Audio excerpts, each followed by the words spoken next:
Olá, tudo bom? Estamos aqui nos preparando para fazer o vídeo do capítulo 8 de Daniel, que ficou para trás em relação aos outros vídeos. Mas esse capítulo 8 de Daniel é muito importante. Ele reúne informações dos capítulos proféticos anteriores e aponta para os próximos capítulos proféticos, né? Vamos direto ao assunto aqui. Daniel 8, versículo 1. Vamos comentar aqui do versículo 1 até o 7. Né?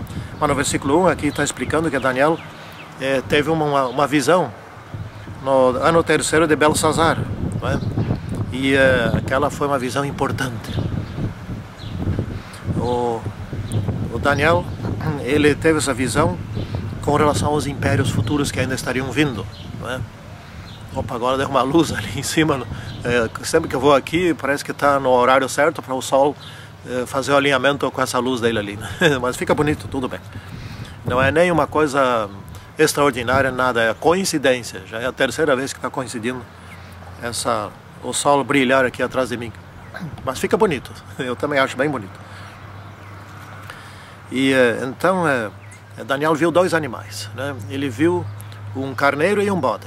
Primeiro veio o carneiro veio com chifres muito grandes, mas um chifre era mais alto que o outro. E o chifre mais alto, ele surgiu em segundo lugar, né? Esse era a Medo-Pérsia. Esse carneiro, ele simboliza a Medo-Pérsia, né? O chifre mais alto, ele surgiu por último, isso significa que os persas, que eram os persas, né? Eles surgiram mais tarde, mas eles eram mais fortes do que os medos. Eles fizeram uma aliança entre si. E esse carneiro viu Daniel aqui, ele dava amarradas para o ocidente, para o norte e para o sul. Isso está no versículo 4. Sim, porque ele vinha do oriente. Os persas, né, que ainda existem hoje, né, basicamente o Irã, né, a Pérsia antiga, né, hoje tem o nome de Irã. Eles vieram do oriente, né, para lá do rio Eufrates, para mais ao oriente do rio Eufrates. E eles vinham conquistando o ocidente, né, a parte do norte e a parte do sul. Ou seja, eles conquistaram a Europa, conquistaram o Oriente Médio e conquistaram também o norte da África. Né? Então eles, na verdade, tomaram o Império Babilônico. E então eles se tornaram muito poderosos. Né? Esse império se tornou muito, muito poderoso. E, porém, de repente surgiu um outro animal ali, que era um bode. Esse bode, ele só tinha um chifre. Ele tinha um chifre muito grande, muito maior que os outros dois. Esse bode vinha tão rápido, mas tão rápido, que parecia que ele nem tocava no chão. Ele vinha muito rápido mesmo. Ele estava assim voando. Isso simboliza a velocidade incrível das conquistas de Alexandre, o Grande. Né? E essa velocidade representa as conquistas de Alexandre o Grande. Ele era muito veloz. Ele começou a governar tinha lá uns 18 anos, aos 33 ele morreu. Foi conquistando, nunca perdeu uma guerra, nunca perdeu uma batalha, nunca. E ele se posicionou diante daquele carneiro e estava muito furioso. E atacou o carneiro, destroçou o carneiro, quebrou os chifres dele e pisoteou o carneiro.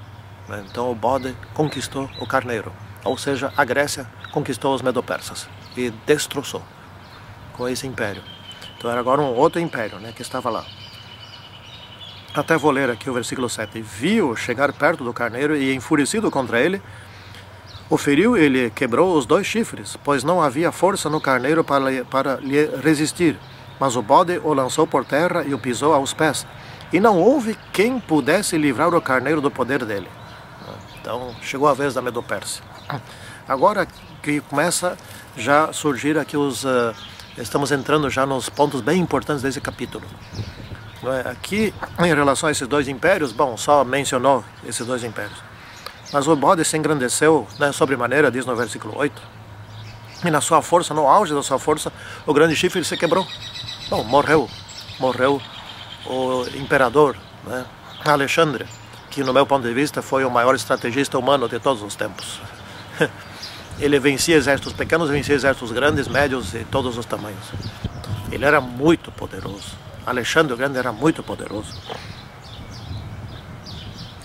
Então, de um dos chifres, ou seja, na tradução melhor, de um dos ventos surgiu um chifre pequeno, outro chifre, né, que foi aparecendo, ele surgiu, e aqui eu vou ler o versículo 9. Um chifre pequeno que se tornou muito forte para o sul, para o oriente, para a terra gloriosa.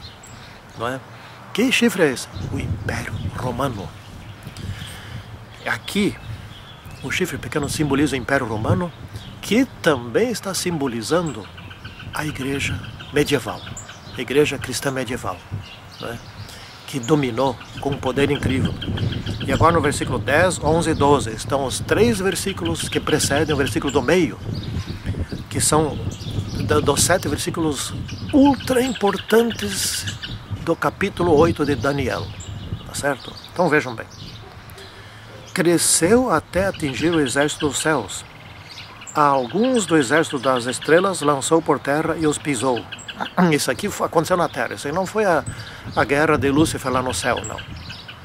O exército do céu, o exército daqueles que pertencem a Deus, dos seres humanos que pertencem a Deus. Ele dominou a Judéia, dominou o povo de Deus, e muitos deles, alguns, uma parte deles, ele controlou, né, fez aliança com eles, eles se aliaram com o poder pagão,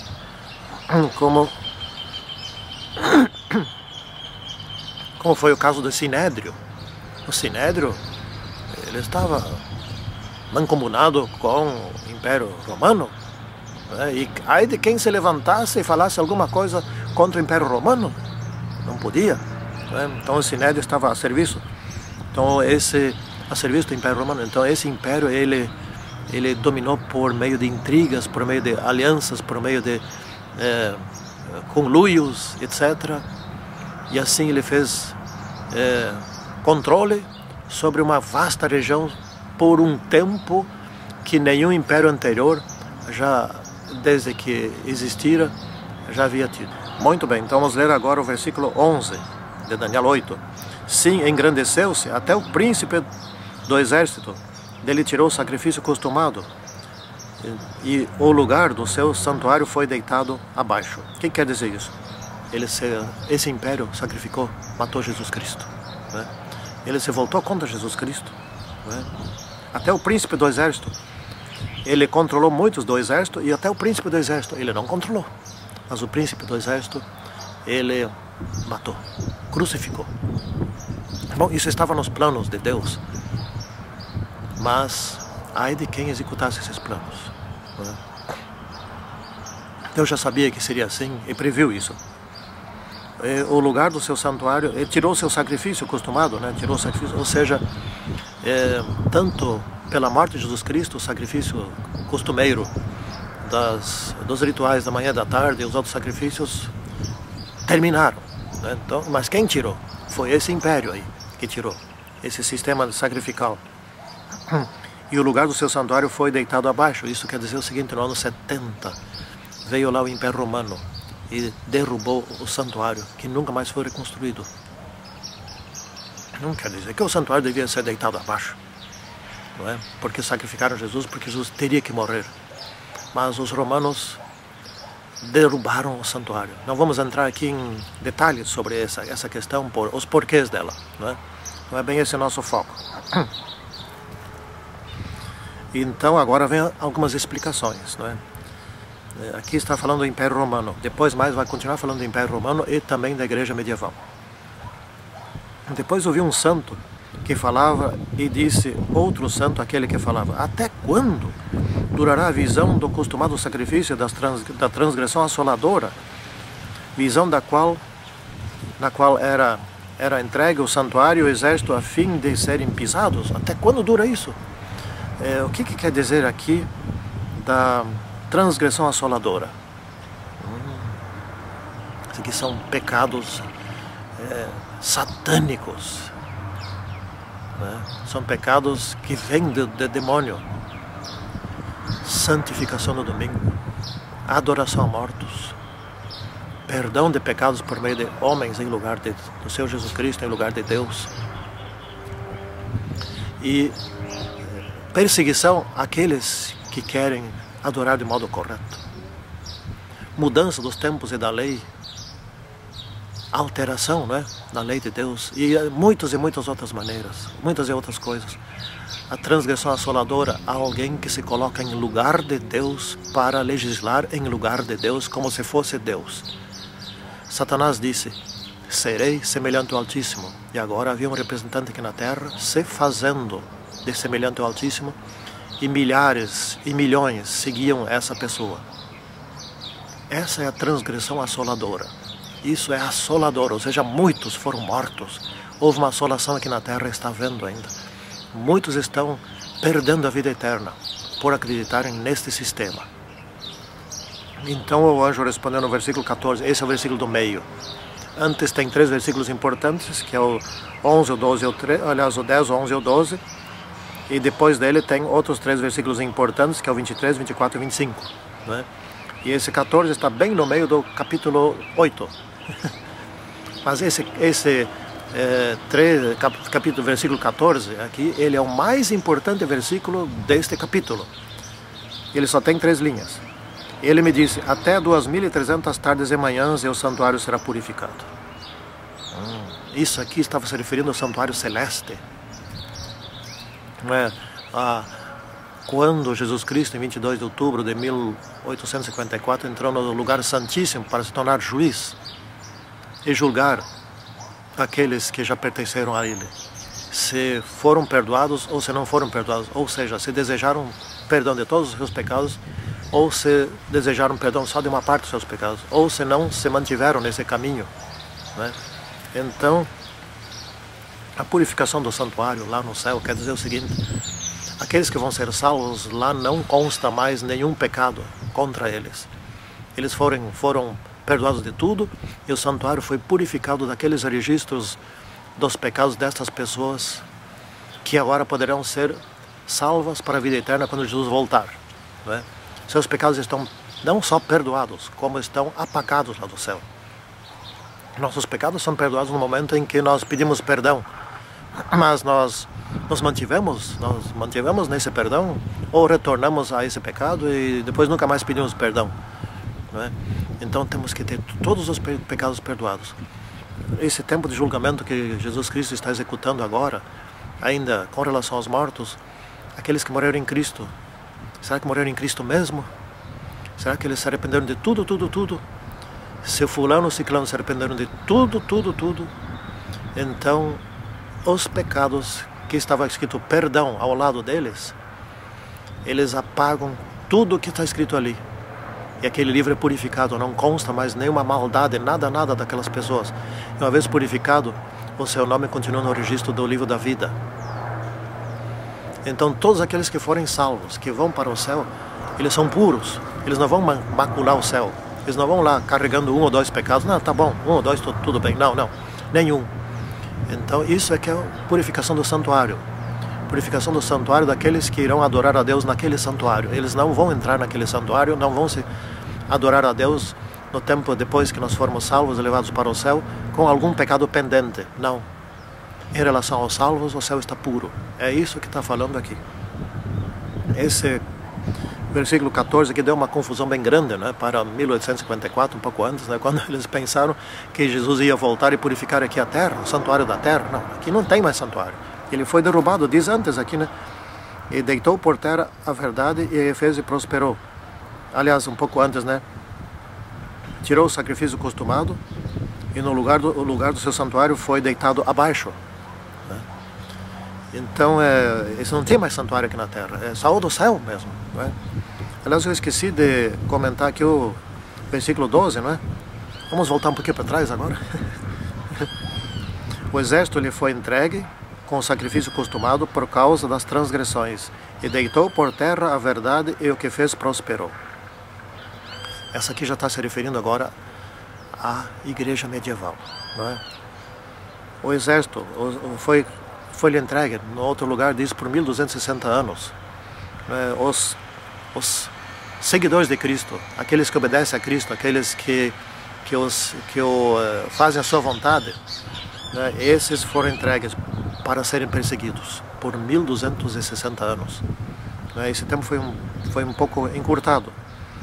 E deitou a verdade por terra, ou seja, inventou uma série de dogmas, de falsas doutrinas, e substituiu as verdadeiras.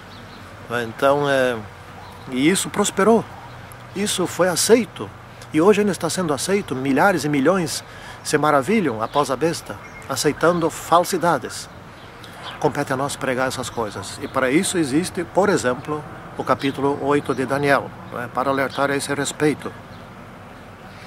E isto, essa grande profecia duraria 2300 anos. Então começaria a purificação do santuário, ou seja, o julgamento de quem vai para o céu e de quem fica aqui. Para ver quem fica. E aqueles que nunca se arrependeram nem vão para o julgamento agora. Só vai para o julgamento aqueles que um dia aceitaram Jesus Cristo, de uma maneira ou outra. Mas se não perseveraram, eles ficam aqui. E a impureza dos seus atos continua no registro do céu. Repito aqui uma coisa importante. No céu só vai haver registro de atos bons daqueles que foram leais e fiéis a Deus. Então, aqui no versículo 15 em diante, aqui está então a explicação daquilo que foi visto. E aqui nós vamos um pouco mais rápido. E o anjo explicou, olha, essas coisas se referem ao tempo do fim. Aqui tem muita coisa que se refere ao tempo do fim, está no versículo 17, na última parte desse versículo. E daí ele explicou que essa visão, ela está dando uma explicação a respeito do que vai acontecer no último tempo da ira, ou seja, no último tempo da guerra, do conflito entre o bem e o mal. E esta visão se refere ao tempo determinado do fim. Então ela está apontando lá para o fim. Que nós estamos hoje lá para o fim, hoje é os dias de hoje, nós estamos nesses dias. E daí o anjo explicou, olha, o carneiro com os 2 chifres é a Medo-Pérsia, E daí também não vamos nos deter aqui, e o bode com o chifre grande é a Grécia. E o grande chifre é seu primeiro imperador, seu primeiro rei, no caso Alexandre, Então foi explicando tudo isso. Então vamos agora continuar no versículo 23. Eu não quero delongar muito essa gravação aqui, Vamos ficar no 23, 24 e 25, que são as partes realmente importantes. Os outros 3 versículos demasiadamente importantes para não entendermos. Então vou ler aqui o 23. Mas no fim do seu reinado, quando os prevaricadores acabarem, levantar-se-á um rei de feroz catadura e entendido em intrigas.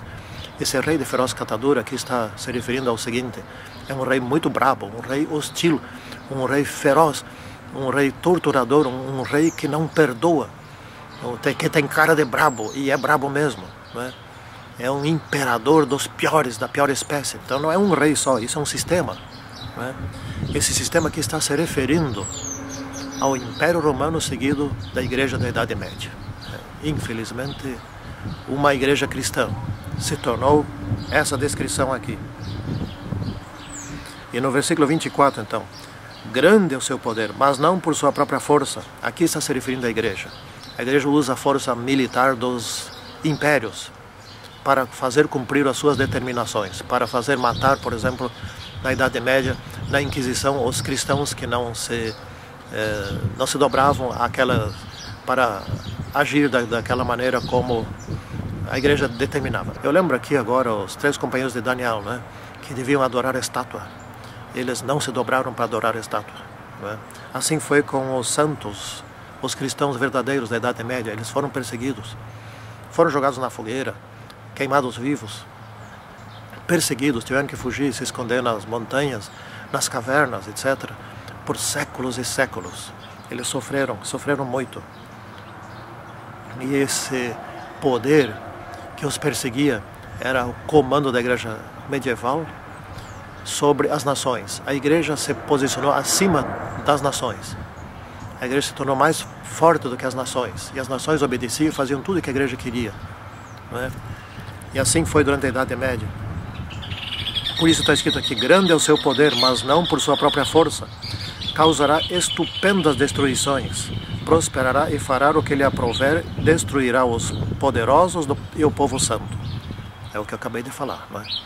Lembra aqui que nós lemos aqui um pouco antes, no versículo 12, no final do versículo 12, deitou por terra a verdade e o que fez prosperou. É o mesmo, refere-se ao mesmo poder aqui, não é? Então aqui está, causará estupendas destruições, no versículo 24, prosperará e fará o que lhe aprouver, destruirá o povo santo e os poderosos e o povo santo. Poderosos estão se referindo a outras nações que não se alinhassem. Então houve muita guerra, e o povo santo sempre perseguido durante esse tempo longo de 1260 tardes e manhãs ou anos, que fala em outro lugar do livro de Daniel. E agora o 25, o último versículo de extrema importância. Por sua astúcia, vejam bem, astúcia, ou seja, capacidade de enganar e fazer o mal e de enrolar os outros e os outros pensarem, isso é o certo, né?